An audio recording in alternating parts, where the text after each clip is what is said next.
Magmula noong nakuha niya ang dahon na yon, ay madalas na ang ginagawang pagpapakita noong mga kapatid niyang engkanto. Palagi siya nitong binibisita kahit sa bahay nila. Lumipas ang ilang buwan at naging bihasang manggagamot na nga itong si Erning. Madami na itong mga parokyano sa iba't ibang bayan. Kahit malayo na sa kanila ang pasyente, ay meron pa ring nakakapagsabi dito kung gaano kadalubhasa itong si Erning. Halos kalat na ang kanyang pangalan noong mga panahong ito. Di naman yon alitana ni Erning, basta ba'y makatulong siya sa kapwa. Maniwala kayo o hindi, lahat ng uri ng sakit na alam niyong gamutin ay napapagamot nito ni Erning noong kapanahunan niya. Minsan nga, kahit mamamatay na ang pasyenteng dinadala sa kanya, ay nadadagdagan pa nito ang buhay ng mga yon. Halos kulang na lang, sambahin siya ng mga pamilyang nagpapakonsulta sa kanya dahil sa galak ng muling paggaling ng kanilang mahal sa buhay. Si Erning ay naging masaya din kahit papaano, hanggang sa dumating ang araw na nagpakita sa kanya ang dalawa niyang kapatid. Isang gabi, habang nakahiga itong si Erning sa kanyang silid, ay agad lumitaw yung pusa at ahas. Isang segundo lang ang lumipas at nag-anyong tao ang mga yon. Isang babae at isang lalaki. Paglalarawan ni Erning sa anyo nung dalawa. Yung lalaki yung pusa, tapos yung babae naman yung ahas. Napakaganda ng babaeng yon, na halos umangkop na yung itsura nito sa pangarap ni Erning na maging asawa. Yung tipo ng babae na sa panaginip mo lang makikita. Ganon na ganon yung itsura ng babaeng yon. Yung lalaki naman ay napakamatipuno ng katawan nito, na halos magsilabasa na ang mga malalaking ugat sa bawat parte ng katawan nito. Nakatapis lang ang lalaking yon at may kwintas na animoy, pangil ng hayop. Erning, kami ang mga kapatid mo. Matagal ka na naming sinusubaybayan sa kadahilanang mahal ka namin at itinuturing ka namin bilang tunay na kapatid kahit merong pagitan sa ating uri. Isang ina lang ang ating nilabasan at yon ay isang matibay na basihan upang tawagin ka naming kapatid. Wika ng lalaki. Yung babae, pangiti-ngiti lang kay Erning. Halos malaglag na ang panga ni Erning dahil sa kanyang narinig mula sa lalaking yon. Doon din mismo ay naalala niya ang sinabi ng kanyang ina sa kanya na meron siyang ahas at pusang kapatid. Ha? Teka lang, hindi ba kayo delikado? Tanong ni Erning. Delikado kami kung delikado, Erning. Pero huwag kang mag-alala. Kapatid ka namin kaya lubos ang proteksyon naming ibibigay sa'yo. Yang dahong hawak mo, bigayan mismo ng ating Ama.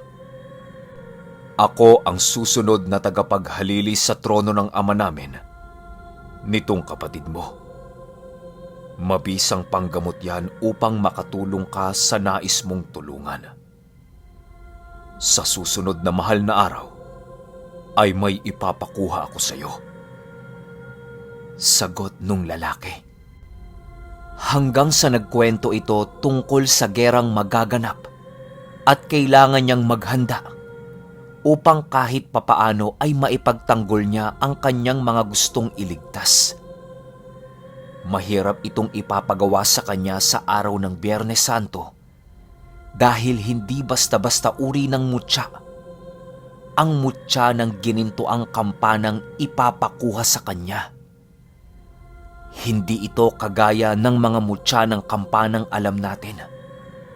Napakalakas ng bantay ng mga ito, pero hindi dapat mag-alala itong si Erning sa kadahilanang makikidigma ang angkan ng mga kapatid niya para sa mutyang yun. Yung kampanang tinutukoy nito ay yung kampana ng simbahang sobrang 200 taon nang nakatayo sa kanila. Hindi naman talaga ginto ang kampanang yon sa tingin ng mga tao doon. Dahil sa binabantayan ito ng mga engkanto, kaya napakalakas ng sabulag ng kampanang yon. Kahit ang mga malalakas na manggagamot ay hindi makikita na ginintuan ang kampanang naroroon sa simbahan.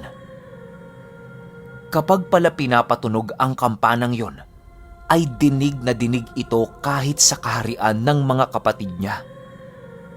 Napakaganda ng tunog na yon sa kanilang mundo at inaabangan talaga ang bawat pagtunog ng kampanang yon ng lahat ng engkanto na mismong nakatira sa kanilang lugar. Matapos magsalaysay ng kanyang mga kapatid tungkol sa nais nitong ipakuha sa kanya, ay palagi na siya nitong dinadalaw tuwing gabi. Pag umaga naman ay nasisipat niya ang mga ito na nakatingin lang sa kanya di kalayuan kung saan siya nakatayo. Di lang to pinapansin ni Erning kasi baka pinoprotektahan lang talaga siya ng mga ito. Yung hasang nitong si Erning ay pilit niyang itinatago sa pamamagitan ng pagpapahaba ng kanyang buhok. Di niya rin ito binibigyang atensyon at ibinaon niya na lang sa limot ang hasang na yon. Isang araw, merong nagpakonsulta dito kay Erning. Isang pasyente na merong pasa sa katawan na hindi gumagaling. Sa may parteng dibdib ang pasang yon at ayon sa asawa nito ay magdadalawang linggo na. Di naman nila mawari kung saan ito nakuha ng asawa niya.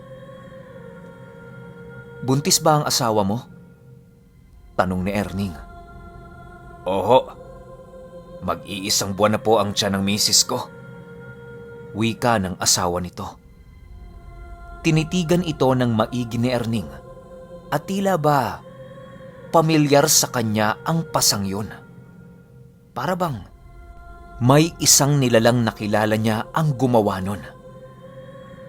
Nag-iisip itong si Erning nitong mga panahong ito at sa hindi inaasahan ay biglang lumitaw ang dalawa nitong kapatid na nasa kaanyuan ng pusa at ahas. Nag-aangil itong pusa na hindi mawari ni Erning kung bakit ginagawa ito ng kapatid niya. Nagwika yung pusa ng, "Erning, yan ang marka ng pumatay sa mga kalakiha at ika-4 na kapatid natin." Wika ng pusa kay Erning. Di naman makaimik si Erning dahil wala siyang kaide-ideya kung ano ba talaga ang pinagsasasabi ng kapatid niya.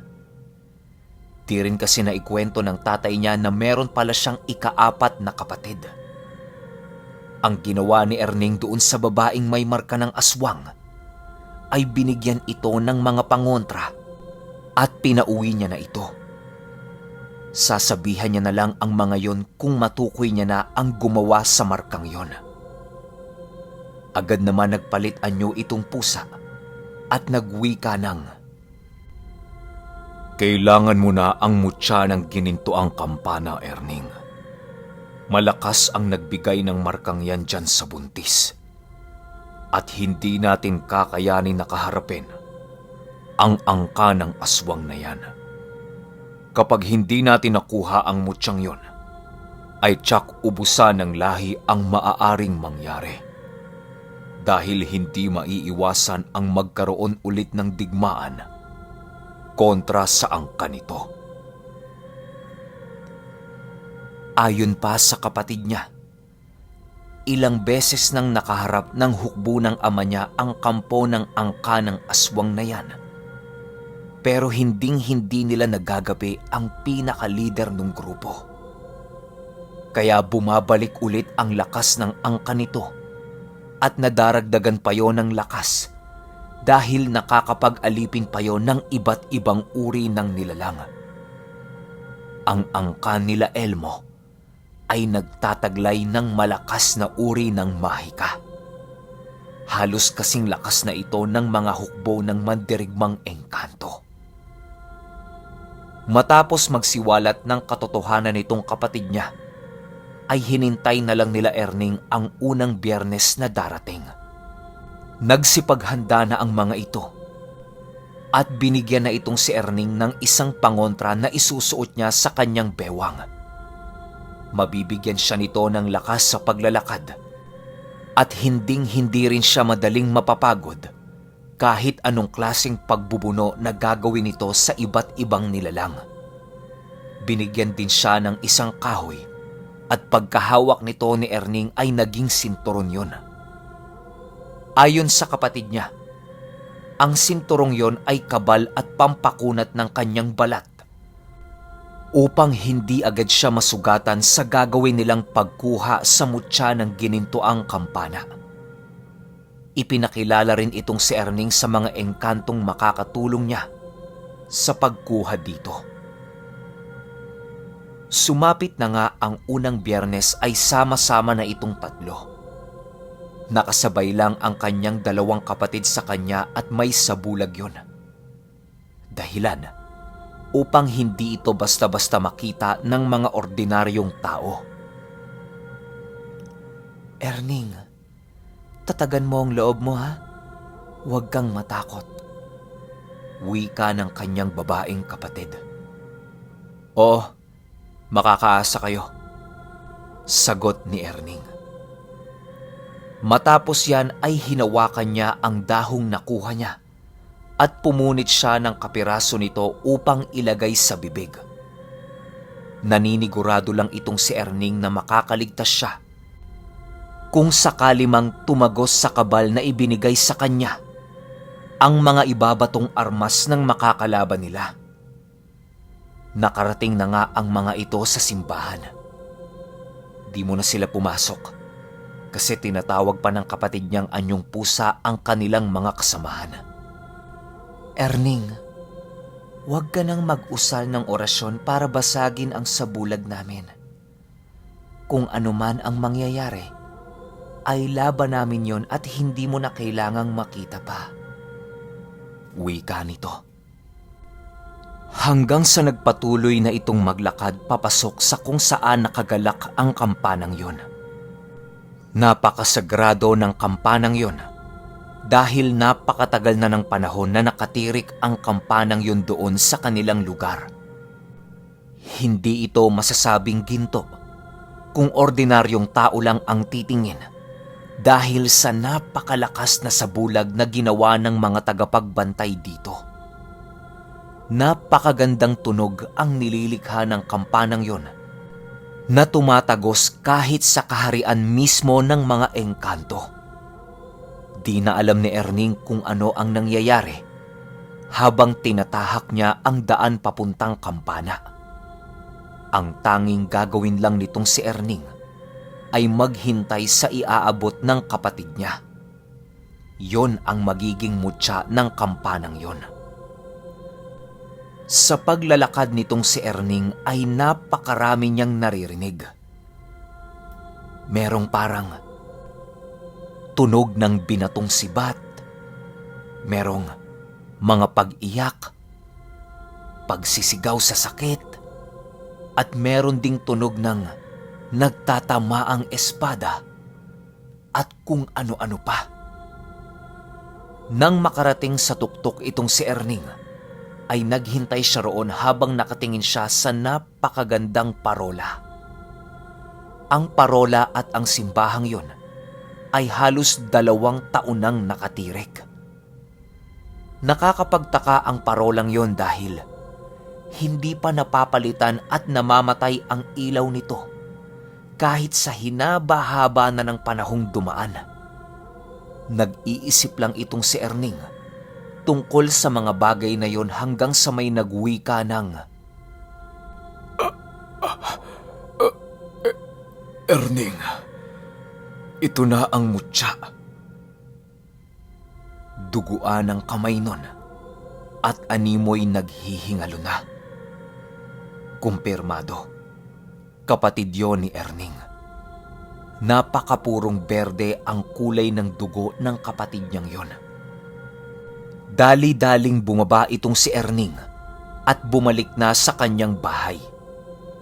Hinintay niya roon ang mga kapatid niya habang hawak-hawak ang sisidla ng bagay na parabang gumagalaw. 5 oras ang lumipas ay nagpakita na itong dalawa na halos mapuno ng dahon ang buong katawan. Benda yon ayon sa kanyang kapatid. Hindi na nito isiniwalat ang mga nangyari sa mismong pagkuha nila ng mutya. Basta ang sabi lang nito, hindi napunta sa wala ang pagbubuwis buhay ng mga kapatid ko. Di na rin sumagot si Erning kasi napagtanto na niya na maraming nagbuwis ng buhay para kunin ang mutyang yon. Matapos yan ay kinuha nitong kapatid niya ang gumagalaw na bagay doon sa sisidla na binigay niya kay Erning. Kumuha rin ito ng kahoy na nakasukbit sa kanyang balikat at itinusok ito kay Erning. Hanggang sa unti-unting gumapang ang bagay na yon papunta sa katawan ni Erning. Maniwala kayo o hindi, ang ginawa nitong kapatid niya ay ang pag-iisa ng mutyang yon at ni Erning. Dumalo yon sa balat ni Erning papaloob sa kanyang katawan na halos hindi niya malaman kung ano ang pinaggagawa sa kanya nitong mga kapatid niya. Yan, kumpleto na, Erning. Wika ng kapatid niya. Matapos sambitin ang mga katagang yan, biglang umaliwalas at gumaan ang pakiramdam nitong si Erning. Para bang napakalakas na ng pakiramdam niya. Pagtingin niya dito sa mga kapatid niya, ay tila ba napaatras ito nang matitigan nilang maigi itong si Erning. Parang natatakot yon sa kanya nang hindi niya maintindihan. Natakot pala ang mga yon dahil nag-iba ang kulay ng mga mata nitong si Erning sa kanilang paningin. Kahit malakas ang taglay nitong si Erning ay meron pa rin itong kahinaan. Nakahanda na ang mga ito nung mga oras na yon at tiwalang-tiwala naman itong kapatid niya sa kakayahan nitong si Erning. Sumapit ang 3 gabi ng mismong buwan na yon ay binalikan na ni Erning ang bahay ng buntis na merong marka ng aswang.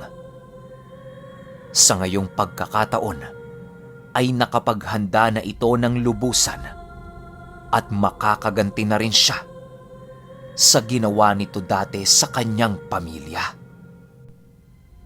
4:00 ng hapon siya pumunta sa bahay na yon. Paglapit ni Erning sa bahay, ay biglang nagsiliparan sa lahat ng punong nakapalibot dito ang napakaraming uwak.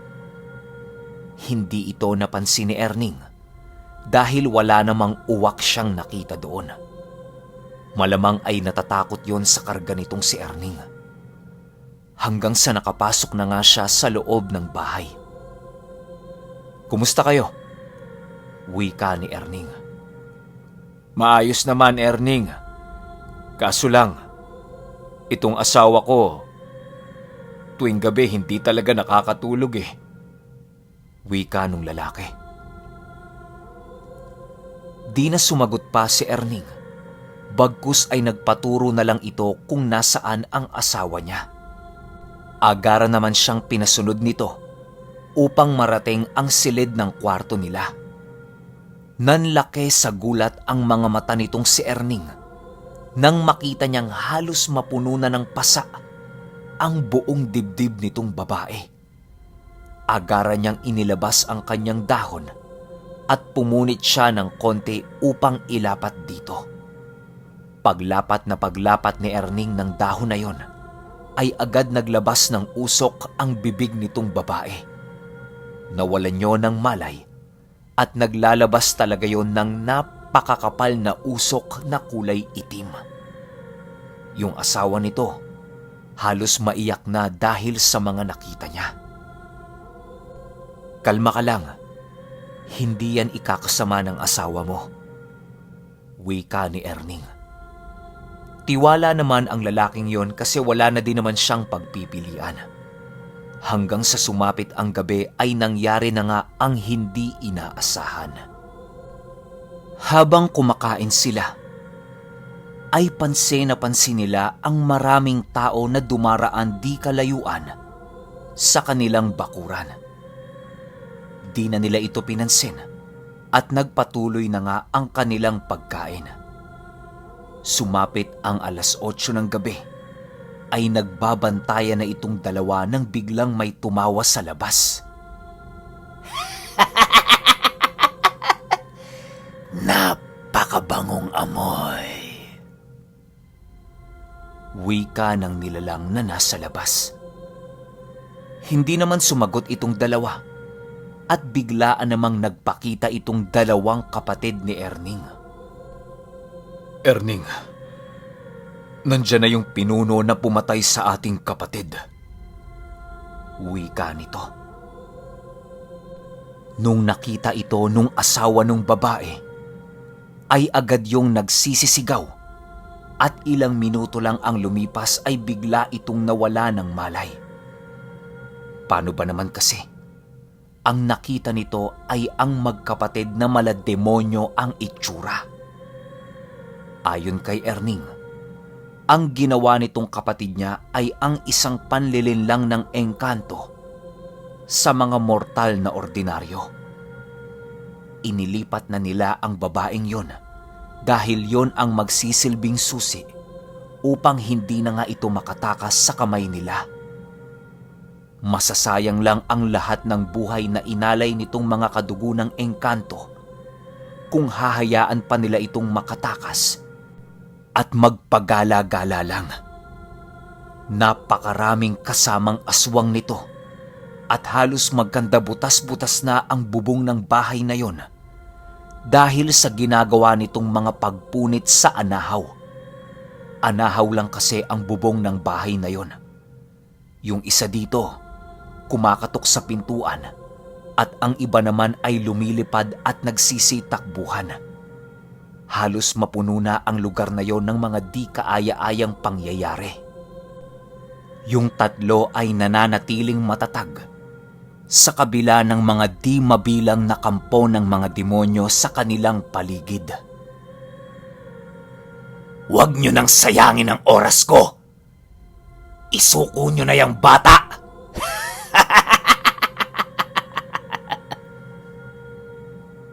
Wika ng nilalang. Sa isip-isip nitong si Erning, ay hindi na niya pwede pang ipasabak sa laban ang kanyang dalawang kapatid dahil sa hindi pa naghihilom ang mga sugat nito. Siya na lang ang haharap dahil tiwala naman siya sa mga ibinilin at kakayahan ng kanyang mutya.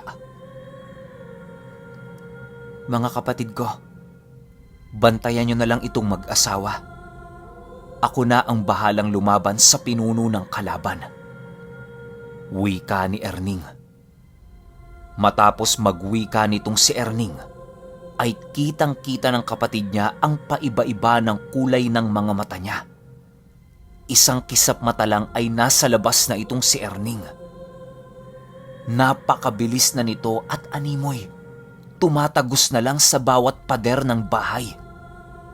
Paglabas ni Erning, ay natigil ang mga pinaggagawa ng mga ito at para bang umiilag sa kanya ang karamihan na parang nasisilaw. Yung ibang mabababang uri sa angkan ay nagsisili para na papalayo kay Erning. Alam nilang sa pagkakataong ito ay hindi na basta-basta ang antingerong kinakaharap nila. Napakasagrado ng hawak nitong mutya. Nakakapanindig balahibo din ang nagiging epekto nito sa mga masasamang nilalang. Yung pinuno ng angka na yon ay nilalapit-lapitan pa siya. Shhh!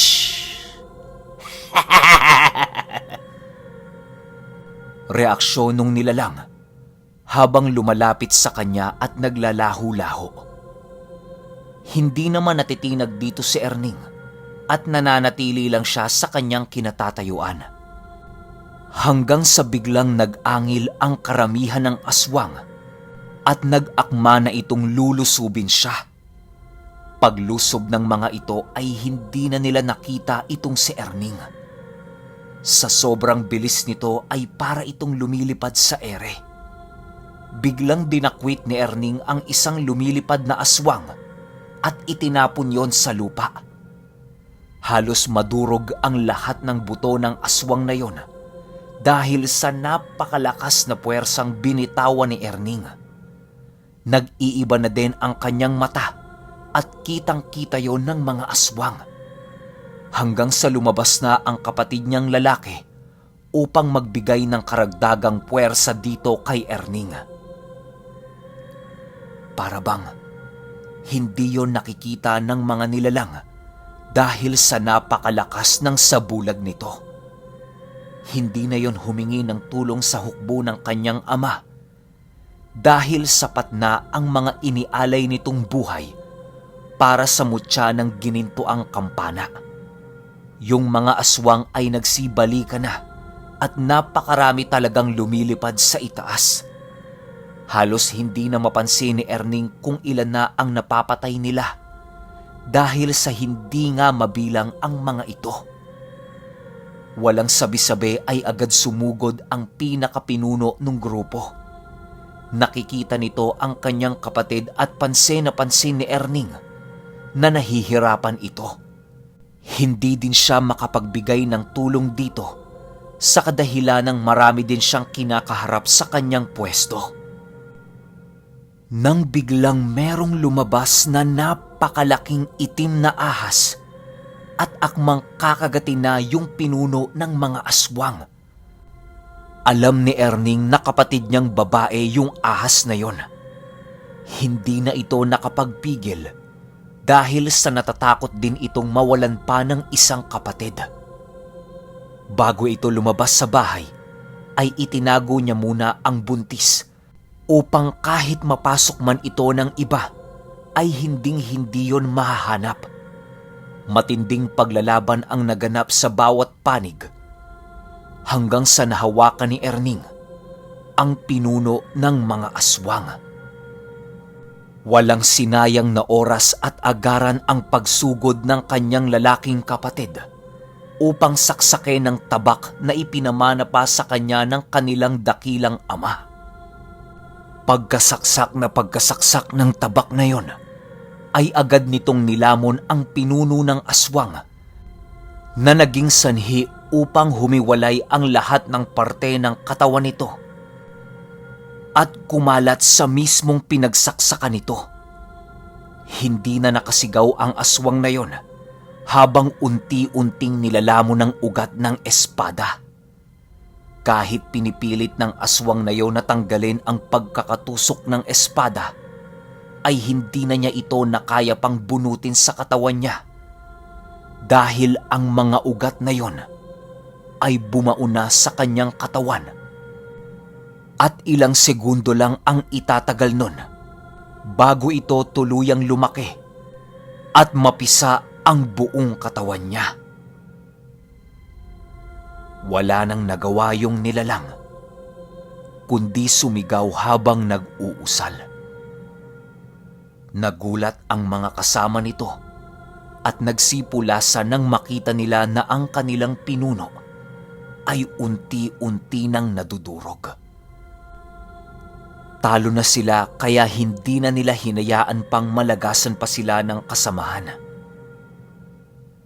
Matapos yan ay binalikan nila ang babaeng yon at tuluyan na ngang nawala ang pamamaga nito sa kanyang dibdib. Yung dahon na nilapat ni Erning ay unti-unting natunaw at naging abo. Wala na din silang sinayang na oras at umuwi na din itong si Erning upang makapagpahinga. Halos magsisisigaw na sa iyak itong kapatid niya dahil sa paghihiganting nagawa ng mga ito sa angka ng aswang na yon. Agad naman itong nagpaalam kay Erning upang ibalita sa kanilang mundo ang pagkakapaslang ng halimaw na yon. Lumipas ang 2 taon at nagkaroon na nga ng gerang pandaigdig. Hindi naligtas kahit sa mismong lugar nila Erning. Pero hindi niya pa rin isinusuko ang kanilang lugar dahil sa napakaraming alaala ang nandoon. Ipaglalaban niya yon kahit sa huling sandali ng kanyang buhay. Noong mga panahong ito ay nagiging senyales na ng mga tao roon na kapag merong barko ng mananakop na dumating, ay pinapatunog lang nila ang kampanang yon. Napakalakas ng kampana na halos gising lahat ng tao sa kanilang lugar. Kahit patulog ang mga ito. Ang ginagawa nila, sa oras na tumunog ang kampana, ay lilisanin nila ang lugar na yon at magtatago di kalayuan sa kanilang kagubatan. Pero itong si Erning, hinaharap niya ang mga yon. Nagbigay ng karagdagang proteksyon sa kanya ang mga engkanto sa anyo ng isang sinturon na punong-puno ng simbolo. Kagaya ng kamisetang puno ng orasyon, hindi din ito tinatabla ng kahit na anong gamit na pampatay na gawa ng tao. Meron pa itong dinagdag na animoy, pangontra ng isang bata, kasi nakapaloob yon sa telang itim na may pedal. Yung nilalagay sa sanggol kapag bagong silang ito. Ganon na ganon ang itsura ng ibinigay ng engkanto dito kay Erning. Pero sa halip na ilagay ito sa damit, ay nakalagay yon sa kanyang bewang. Pampalakas at pampatalas ng pang-amoy ang naibibigay nitong abilidad kay Erning. Hindi ito takot sa mananakop at labis niyang kinasusuklaman ang mga yon. Isang araw, tumunog ang kampana at nagsitakbuhan na ang kababaryo nitong si Erning. Si Erning? Hindi ito pinansin at nagpatuloy lang sa ginagawa niyang paglililok ng banga. Hinihintay niya din ang mga yon para magkasubukan na ng lakas. Matira matibay ayon kay Erning. Hanggang sa dumaong na nga ang sinasakyan nitong barko at tanging si Erning lang ang natira sa kanilang lugar. "Ano may paglilingkod ko?" tanong ni Erning. Hindi naman nakasabat ang mga dayuhan sa kadahilanang hindi nila ito maintindihan. Walang sabi-sabi ay agad sumugod ang mga yon upang kitilan ng buhay si Erning. Napakawalang respeto kasi nito at hindi man lang nagbigay galang sa mas makapangyarihan sa kanya. Yun ang akala nila. Noong malapit na ang grupo ng kalaban ay agad siyang kumuha ng malalaking tipak ng bato at walang habas niyang binato ang mga yon. Sa bawat pagtama ng bato sa kalaban ay halos madurog ang bawat parte ng katawan ng mga ito. Hindi na nakakasigaw ang mga tinatamaan niya ng malalaking bato. Napakalakas ng puwersa ang pinapakawalan ni Erning kapag hinahagis niya ang bawat batong mahawakan niya. Halos sing bilis na yon ng bala ng baril, kaya patay talaga kung sino man ang tatamaan nito. Gumante ng putok ang kalaban, pero hindi yon nagiging dahilan upang tumigil itong si Erning. Nagsitakbuhan ang lahat ng mananakop na yon dahil sa ginawang pangbabato nitong si Erning. Agara ng pagsakay nito sa barko at dali-daling umalis sa lugar nila. Pagkaalis nun ay tumigil si Erning sa pambabato dito. "Pinagpawisan ka ata, aking kapatid," Wika ng kapatid niyang lalaki. Pabigla-bigla lang ang sulpot nito noong matapos ang pakikidigma nila sa mga aswang. Dati, nagugulat itong si Erning kapag sumusulpot ito sa tabi niya. Pero ngayon, nasanay na ito. Bagay lang sa kanila yan, Dagon. Wika ni Erning. Matapos yan ay nawala naman kaagad ang kanyang kapatid. Alam niyang may gagawin pa yon kaya bumalik na rin siya sa kanyang tahanan. Inayos niya muna ang mga pinaglagyan niya ng mga batong ibinato niya sa kalaban at umuwi na ito. Gagawa ng paghahanda itong si Erning dahil alam niyang babalik yon. Habang hindi pa bumabalik ang mga mananakop, ay marami nang nagbigay ng kasulatan upang umanib si Erning sa mga rebelde. Pero wala siyang pinaunlakan dito dahil mas nanaisin niyang lumaban mag-isa kesa maging kaanib ng mga grupo. Mas mabuti nang mamatay ng solo kesa makita mo ang iyong mga kasama na paunti-unting nalalagas. Dumating ang araw na bumalik na naman ang barko ng mananakop. Pero sa pagkakataong ito, ay meron na itong daladalang nagsisilakihang barko. Kumpirmado, barkong pandigma ang dala ng mga mananakop na yon.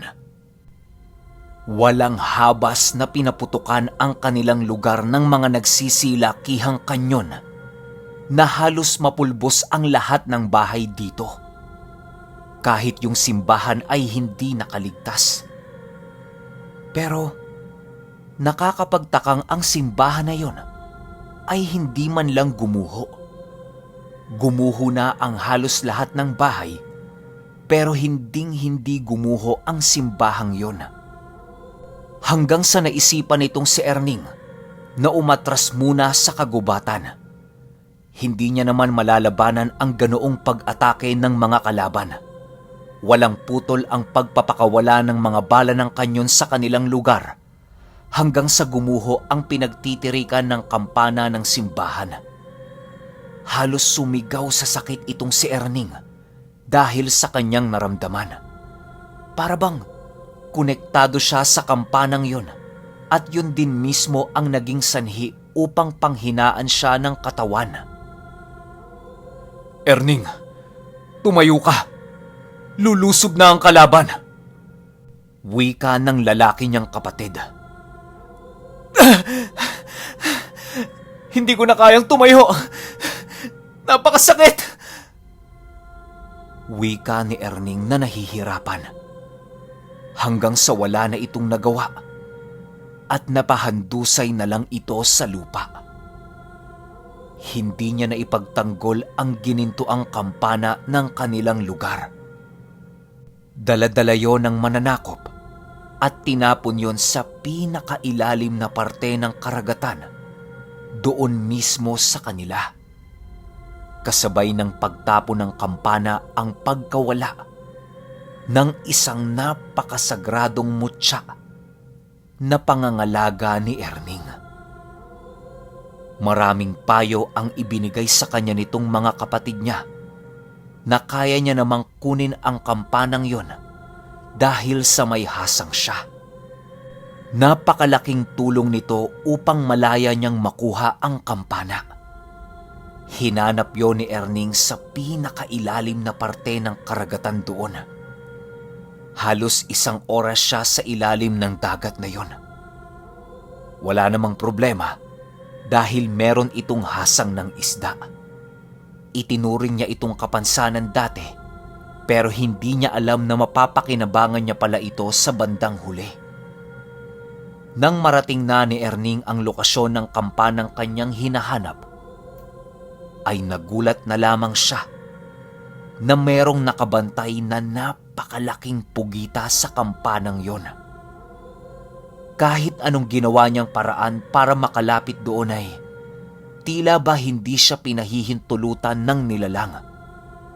Hanggang sa sumuko na itong si Erning sa pagkuha ng kampanang yon. Ayon sa kanyang mga kapatid, ang kailangan niya lang gawin ay mahawakan lamang ang kampanang yon. Pero napaka-imposible na nito dahil sa maraming engkantong tubig ang nagmay-ari na sa ginintoang kampana. Kaya mas maiging kalimutan na lang ito ni Erning dahil kapag sinubukan niyang muli, maaaring ito pa ang maging sanhi ng kanyang pagkamatay. Ibabaon niya na lang sa limot ang mutya ng ginintoang kampanang yon. Magpahanggang sa ngayon ay naroon pa rin ang ginintoang kampana sa karagatan doon mismo sa lugar ni Erning.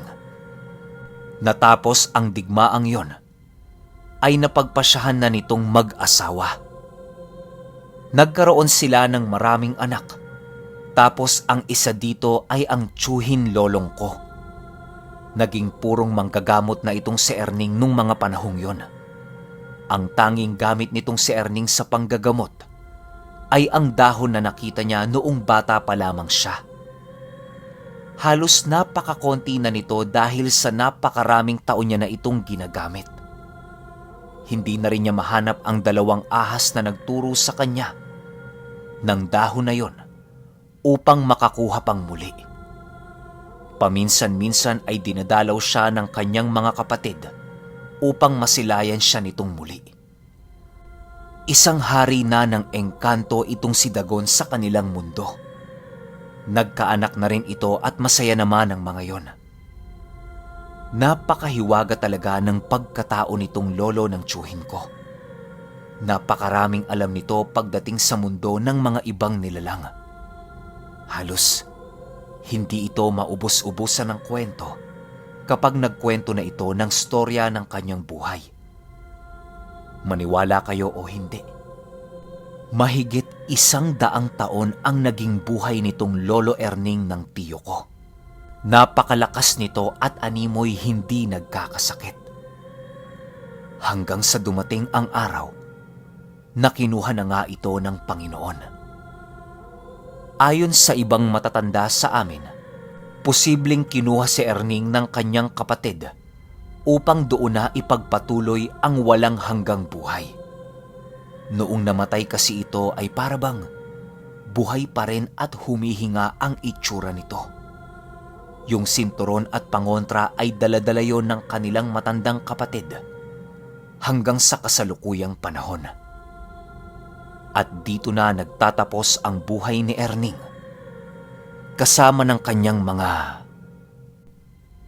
kakambal na mga engkanto.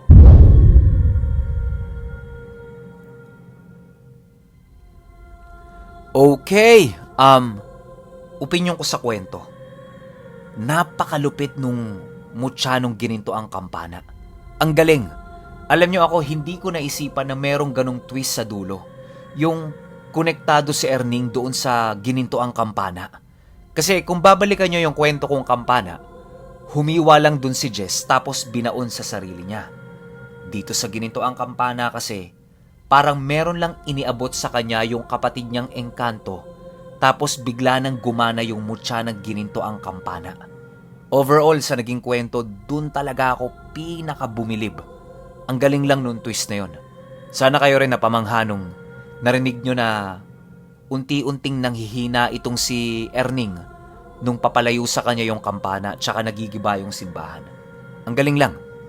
Pero kayo, kung may opinyon kayo sa kwentong ito, i-comment nyo lang sa baba. Yun lang. Hanggang sa susunod na kwento. Salamat.